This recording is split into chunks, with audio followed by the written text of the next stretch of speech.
Hello people, in this video we will see the classification of beta blockers and some tricks or mnemonics that can help us remember the drugs better. First of all, coming to the classification, beta blockers are divided into first generation, second generation and third generation. These first generation beta blockers are non-selective, that is they act equally on beta 1, beta 2 and beta 3 receptors. They block all three receptors equally. While second generation beta blockers are more cardioselective, which means they are more selective towards beta 1 and they are less selective towards beta 2 or beta 3.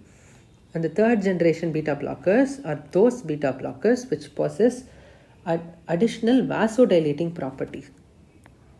Those kind of beta blockers, I classify it and list them under third generation. Now, what are the first generation beta blockers? Some examples include propranolol, pindolol, nadolol, timolol, sotalol. If this is the first time that you are hearing these names, it's better to pause the video and try to get yourself familiarized with the names of the drugs. Coming to second generation beta blockers, we have atenolol, bisoprolol, esmolol, acebutolol and metoprolol. Okay, this can be remembered with the mnemonic ABEAM, A-B-E-A-M. A stands for atenolol, B for bisoprolol, E for esmolol, A for acebutolol and M for metoprolol. You can pause the video here as well and repeat the mnemonic to yourself. Now coming to the third generation beta blockers, these two, carvedilol and labetalol, possess additional alpha blocking activity apart from the beta blocking activity. Since they go and block the alpha 1 receptors, they produce vasodilation. Okay, this is how these drugs carvedilol and labetalol produce vasodilation in addition to the beta blocking activity. Since they have alpha blocking activity as well, they are non-selective. While we have cardioselective third generation beta blockers like nebivolol. Okay, now let us go to the next slide. Here are some tricks to remember the drugs better. So beta blockers that start with the letters A to N, they are cardioselective beta blockers.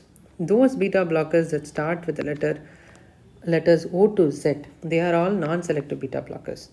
Okay, and as you can see, most of the beta blockers will end with olol, O-L-O-L. This is the suffix of beta blockers. But there are certain beta blockers that do not end with ola, like carvedilol and labetalol. Okay, carvedilol and labetalol have additional alpha blocking activities. Those beta blockers that do not end with olol have additional alpha blocking activities. This is one way by which we can remember. The next is nebivolol. Just note that nebivolol starts with an N. Okay, so the mechanism by which it produces vasodilation is by increasing the nitric oxide concentration.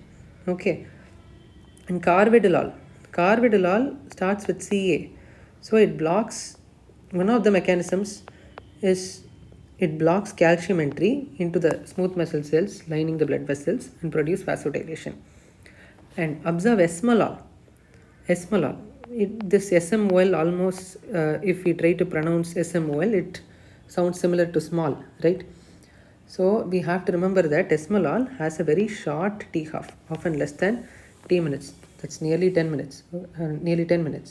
Okay, so these are the points or tricks that can help us remember some special properties of some beta blockers better.